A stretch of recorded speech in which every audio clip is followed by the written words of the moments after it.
الحمد للہ رب العالمین والصلاة والسلام علی حبیبہ محمد وآلہ وصحبہ اجمعین۔ اعوذ باللہ من الشیطان الرجیم، بسم اللہ الرحمن الرحیم۔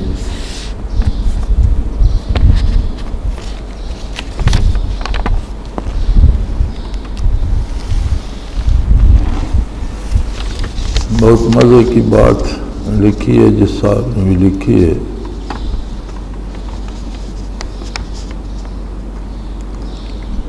کہ بندہ جب ایک کام خلوص سے شروع کرتا ہے تو بعد میں کبر و ریا جیسی چیزوں کی آمیزش کیوں شروع ہو جاتی ہے؟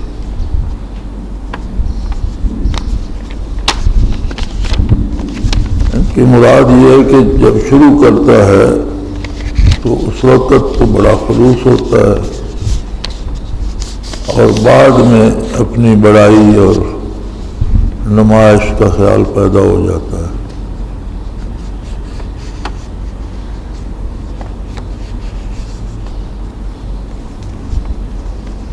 ہوتا یہ ہے کہ جب ہم کوئی کام شروع کرتے ہیں تو ہمارے پاس کچھ نہیں ہوتا۔ کسی چیز کو حاصل کرنے کے لیے جب ہم کاوش کرتے ہیں تو ہمارا دامن خالی ہوتا ہے۔ تو جب دامن خالی ہوتا ہے تو کبر و ریا کس بات کی؟ لیکن جب شروع کرتے ہیں کچھ چیز نصیب ہونا شروع ہوتی ہے، پاس کچھ ہوتا ہے، کچھ ہونے کا احساس ہوتا ہے، تو خلوص کی ضرورت بھی اس وقت ہوتی ہے۔ کہ جب کچھ پاس ہوتا ہے تو بندہ پھر اس پہ اترانے لگتا ہے، اور یہیں سے بات بگڑ جاتی ہے۔ تئی دامن بندہ کیا ریا کرے گا اور کیا بڑائی اپنی کرے گا؟ جب اسے پتہ ہے کہ میں تئی دامن ہوں تو کیا کرے گا؟ دنیاوی معاملات میں دیکھ لیں، ایک آدمی غریب ہے، اس کے پاس کچھ نہیں ہے تو کس بات پہ کرے گا؟ لیکن اللہ اسے رزق کی فراوانی دے دیتے ہیں کسی بھی طرح سے، ملازمت سے یا تجارت سے یا کسی طرح سے، آسودہ حال ہو جاتا ہے تو پھر اس کے رویے بدل جاتے ہیں، پھر اس کا بات کرنے کا انداز بدل جاتا ہے، اس میں وہ بات نظر نہیں آتی جو اس کے پاس پیسہ نہیں تھا جس انداز سے بات کرتا تھا۔ کبھی جن لوگوں کے دروازے پہ کھڑا رہتا تھا ان سے ملاقات کے لیے اس کے پاس وقت نہیں ہوتا۔ تو اگر دنیا میں اس طرح ہوتا ہے تو دینی امور میں بھی بالکل ایسا ہی ہوتا ہے۔ انسان تو وہی ہے، فیلڈ بدلا نا انسان، اور اس کا مزاج تو نہیں بدلا۔ تو یہ اتنی محنت اور مجاہدہ ہوتا ہے، اس سے مراد یہی ہوتی ہے کہ جب کچھ پاس ہو، جب کچھ نصیب ہو، اس وقت خلوص پہ قائم رہے، اور اس وقت اپنی بڑائی کا احساس نہ ہو، بلکہ اسے پتہ ہو کہ میرا کچھ بھی نہیں ہے، بڑا وہ ہے جس نے مجھے یہ نعمت عطا کی ہے، یہ میری تخلیق نہیں ہے، میں اپنی قوت سے حاصل نہیں کر سکتا۔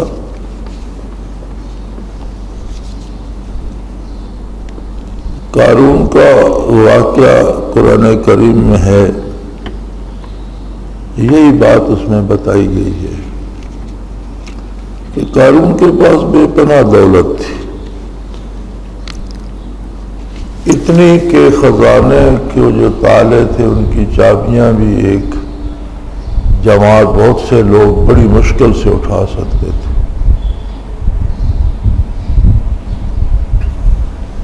بھرے ہوئے تھے خزانے دولت کے، لیکن جب اسے کہا گیا کہ اس میں سے زکوٰۃ تو اللہ کا مال ہے، اللہ کے نام پہ بھی خرچ کرو، تو اس نے کہا اوتیت علی علم عندی، میرے پاس ایک علم تھا، اس کی وجہ سے مجھے یہ خزانے ملے ہیں، میں کسی کو کیوں دوں؟ مجھے کسی نے تو نہیں دیے۔ میرا اپنا کمال ہے، میرے پاس ایسی قابلیت تھی، ایسا علم تھا جس کی وجہ سے میں نے یہ جمع کر لیا۔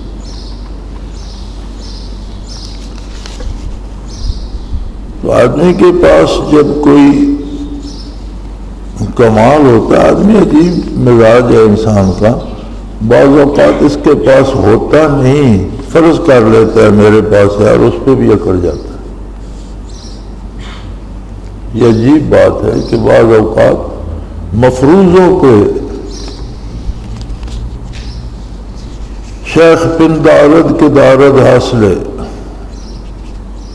شیخ پندارد کے دارد حاصلے، شیخ را حاصل بجز پندار نیست۔ اس شیخ کو بڑا گھمنڈ ہے کہ میں نے بہت کچھ حاصل کر لیا، لیکن اس سے سوائے گھمنڈ کے کچھ بھی حاصل نہیں ہوا۔ بعض اوقات آدمی کے پاس وہ کچھ نہیں ہوتا جس کے لیے وہ اکڑ رہا ہوتا ہے،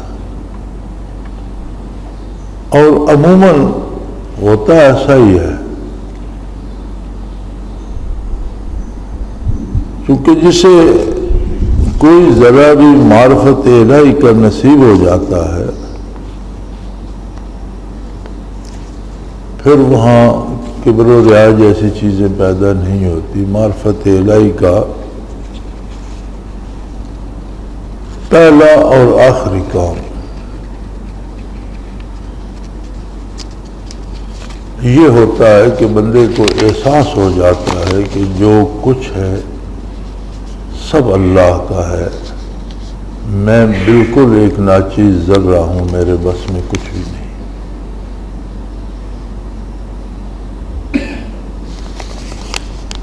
اور یہ بنیاد بنتی ہے قرب الہی کی، اور جو کسی پر اللہ کی رحمت ہوتی ہے تو اس میں ترقی ہوتی جاتی ہے۔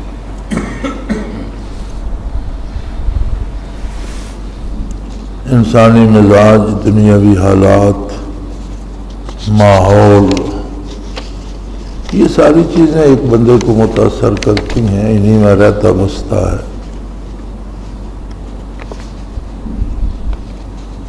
اور یہ اس کے کردار کو بہرحال متاثر کرتی ہیں،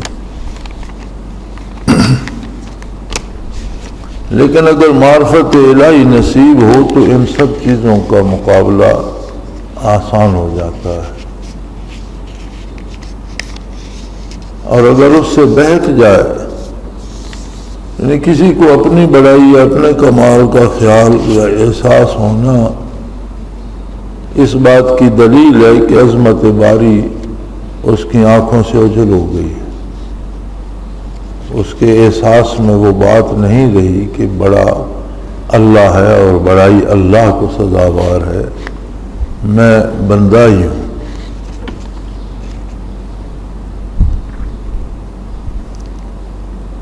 اور یہ کوئی انسان کوئی ایسی مشین نہیں ہے کہ آپ اس کا کوئی پرزہ بدل دیں اور کوئی کسی طرف سے ٹیرنگ موڑ دیں اور وہ چلتا رہے، ایسا نہیں ہوتا۔ انسان کے پاس مرتے دم تک، دم واپسی تک اختیار بھی موجود ہے، اس کی پسند و ناپسند بھی موجود ہے، اس کی معلومات اور علم میں کمی بیشی ہوتی رہتی ہے، وہ کسی وقت بھی کسی طرف مڑ سکتا ہے۔ اسی لیے ارشاد ہے وَاعْبُدْ رَبَّكَ حَتَّى يَأْتِيَكَ الْيَقِينُ، موت آ جائے، موت تمہارے جسم کو سرد کر دے، روح الگ ہو جائے تو وہ الگ بات ہے، لیکن جب تک بدن میں روح باقی ہے اللہ کی اطاعت پوری محنت، پورے مجاہدے، پورے خلوص سے کرتے رہو۔ وَاعْبُدْ رَبَّكَ حَتَّى يَأْتِيَكَ الْيَقِينُ، یقین سے مراد ہے کہ برزخ کھل جائے، وہ حقائق جن پر آپ ایمان بالغیب رکھتے ہیں، جو سن کر جن کو مانا ہے، وہ سامنے آ جائے، وہ نظر آ جائے، تب تک اطاعت الہی پہ کمر بستہ رہو۔ اسی لیے نبی علیہ الصلوۃ والسلام نے اسے جہاد اکبر قرار دیا ہے کہ ہر لمحہ ایک جہاد ہے، ہر گھڑی ایک مسلسل محنت ہے۔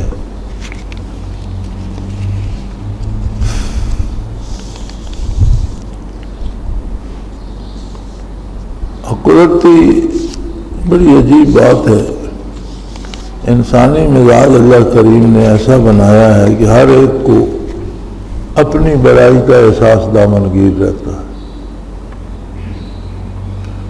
آپ کسی طبقے سے لے لیں، چھوٹے سے طبقے سے لے کر چلیں، خانہ بدوشوں کا ایک طبقہ ہے جن کا کوئی گھر گاٹ نہیں ہے، کوئی رہنے کی جگہ نہیں ہے، کوئی زمین پہ 1 انچ کی ملکیت نہیں ہے، گھر میں کوئی سامان نہیں ہے، روزانہ اٹھ کر گدا کرنے جاتے ہیں، جو مانگ کے لاتے ہیں کھا کے سو جاتے ہیں، صبح پھر مانگنے کے لیے نکل پڑتے۔ لیکن انانیت اور میں تکڑا ہوں اور میں بڑا ہوں ان میں ہم سے بھی زیادہ ہے۔ اپنی سطح کے لوگوں میں اپنی بات منوانے یا ایک دوسرے پر مسلط ہونے کی کوشش وہ مجھ اور آپ سے زیادہ کرتے۔ اسی طرح ہر فرد میں ایک بات گھس جاتی ہے کہ میں بہت بڑا ہوں، میرے جیسا کوئی نہیں، اور یہی ساری محنت ساری زندگی ابلیس کرتا ہے کہ تم خود بہت بڑے ہو، تم خود بہت عقل مند ہو، تمہیں کسی کی بات سننی نہیں چاہیے، کسی کی پرواہ نہیں کرنی چاہیے۔ اور یہ مرض چھوٹی سطح سے جب شروع ہوتا ہے تو پھر بڑھتے بڑھتے بارگاہ الوہیت تک چلا جاتا ہے۔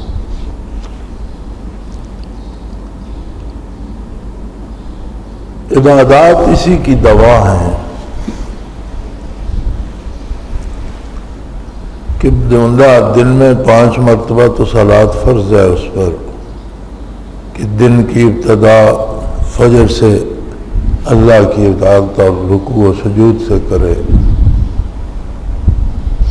دوپہر ڈھلے تو پھر بارگاہ عزتی میں حاضر ہو، وضو کرے، ہاتھ منہ دھوئے، تازہ دم ہو، رکوع و سجود کر کے اپنی عاجزی کا اظہار کرے اور اللہ کی عظمت کا اقرار کرے، دن ڈھلے عصر کے وقت پھر اسے دہرائے، سورج ڈوب جائے پھر اللہ کی بارگاہ میں حاضر ہو، اور سونے سے پہلے پھر اللہ کی بارگاہ میں اپنی عاجزی اور اپنی نیاز مندی اور اس کی عظمت کا اقرار کرے، باوضو ہو کر، قبلہ رو ہو کر، سجدہ ریز ہو کر۔ تو اس سب کا حاصل تو یہی بنتا ہے کہ بندے کا یہ احساس پختہ ہو جائے کہ میں کچھ نہیں ہوں، ساری عظمتیں اللہ کے لیے ہیں، سارے کمال اس کے لیے ہیں۔ اگر میرے پاس کچھ ہے، مال و دولت ہے، تو اس کی عطا ہے، اس کی امانت ہے، اس کے حکم کے مطابق مجھے خرچ کرنا ہے، یہ میرا نہیں ہے۔ اگر میرے پاس کوئی چیز نہیں ہے تو وہ اللہ نے نہیں دی، اللہ دے دے تو کوئی روک نہیں سکتا، اور وہ روک دے تو کوئی دے نہیں سکتا۔ لیکن انسانی مزاج ایسا ہے کہ ہم ان چیزوں کو رسمی طور پر لے لیتے ہیں، ان کے اثرات اور نتائج پر نظر نہیں کرتے۔ نبی کریم صلی اللہ علیہ وسلم کا ایک ارشاد میں اگلے دن دیکھ رہا تھا،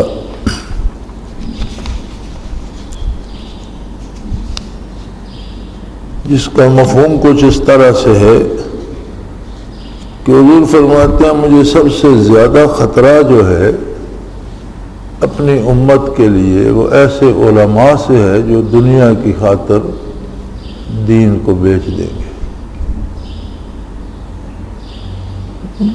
بے شمار لوگ ظالم بھی ہیں، چور بھی ہیں، ڈاکو بھی ہیں، قاتل بھی ہیں، دہشت گرد بھی ہیں،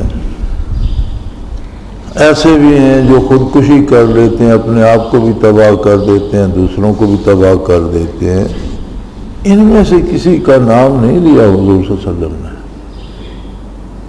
اور میں کہ اپنی امت اور مجھے ایسے علماء سے بہت خطرہ ہے جو دنیا کے حصول کے لیے دین بیچ دیں گے. اس لیے کہ کوئی قاتل مارتا ہے تو آپ کی جان جائے گی، کوئی ڈاکو چھینتا ہے تو مال جائے گا، لیکن دین کے نام پر اگر کوئی آپ کو اپنے مفاد کے لیے گمراہ کرتا ہے تو ایمان چلا جائے گا. تو وہ ڈاکو تو سب سے بڑا ہے جو ایمان چھین لیتا ہے. اور اب ایسا دور آ گیا ہے کہ دین کے نام پر فرقہ بندی، گروہ بندی، پھر سیاست میں جماعتیں، کسی کا مقصد قرب الہی یا لوگوں کی بھلائی نہیں ہے. ہر ایک اپنے اقتدار اور حصول زر کے لیے لگا ہوا ہے.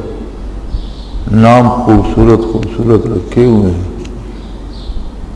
اور ایک دنیا کو، ایک عالم کو گمراہی میں ڈال رکھا.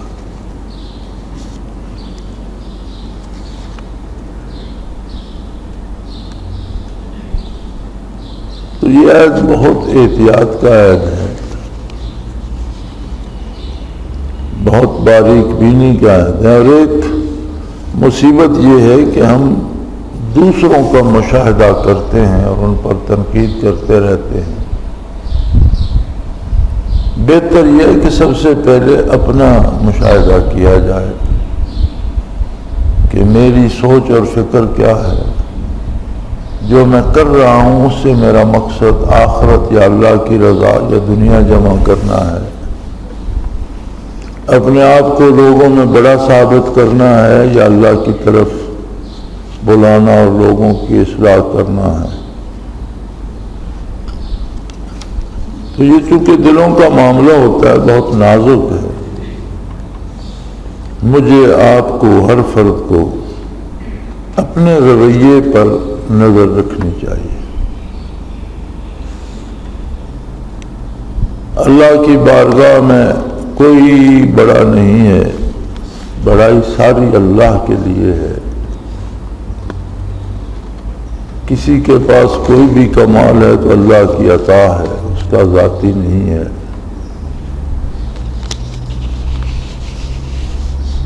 اور یہ کوشش کرنی چاہیے کہ بندہ اپنی سوچوں کا، اپنی فکر کا، اپنے رویوں کا خود محاسبہ کرتا رہے. سیدنا فاروق اعظم رضی اللہ تعالیٰ عنہ کا ارشاد ہے کہ اپنا حساب کرتے رہا کرو اس سے پہلے کہ تم سے حساب دیا جائے گا.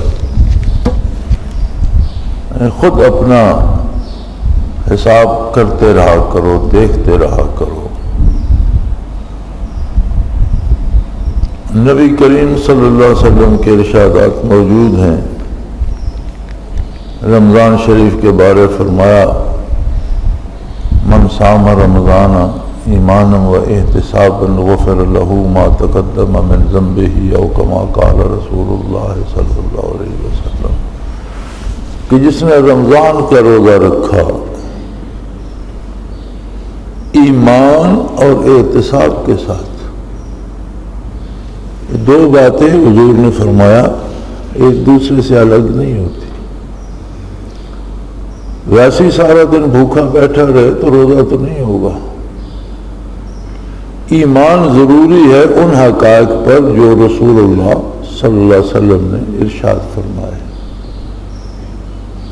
ہم نے جنت دوزخ کو نہیں دیکھا، ہم نے فرشتوں کو نہیں دیکھا، ہم نے کبھی شیطان بھی نہیں دیکھا.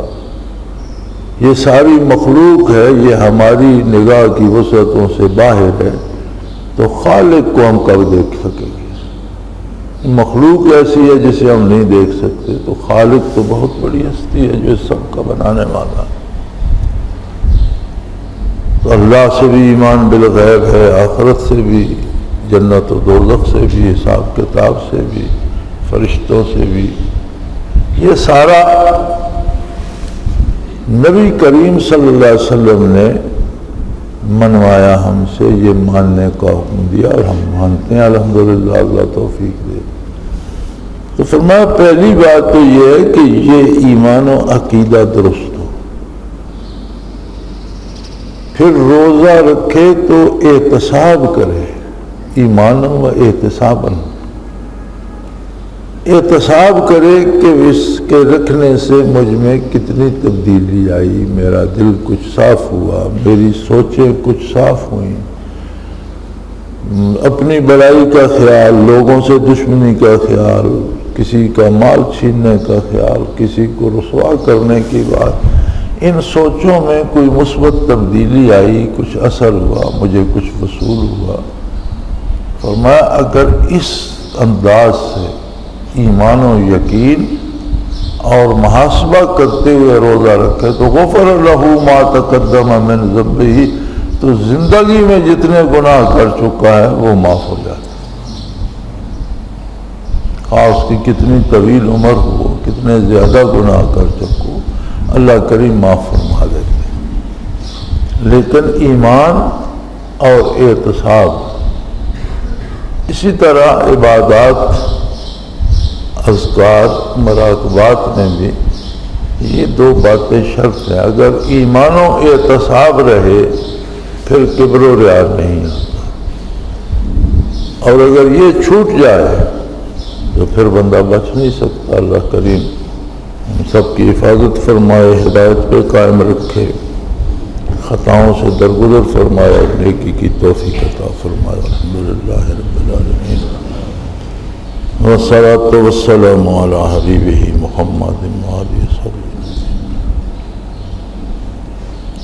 اللہم ربنا لا تقتلنا بغضبک ولا تہلکنا بعذابک واعف عنا قبل ذلک۔ اللہم ربنا لا تسلط علینا من لا يرحمنا، انت ولینا فی سفرنا وحضرنا فی مالنا واہلنا، انت ولینا فی الدنیا والآخرہ، توفنا مسلمین والحقنا بالصالحین۔ اللہم انصر الاسلام والمسلمین، اللہم اید الاسلام والمسلمین، اللہم اید الاسلام والمسلمین، علی کل شیء قدیر۔ وصلی اللہ تعالی علی حبیبہ محمد برحمتک یا رب۔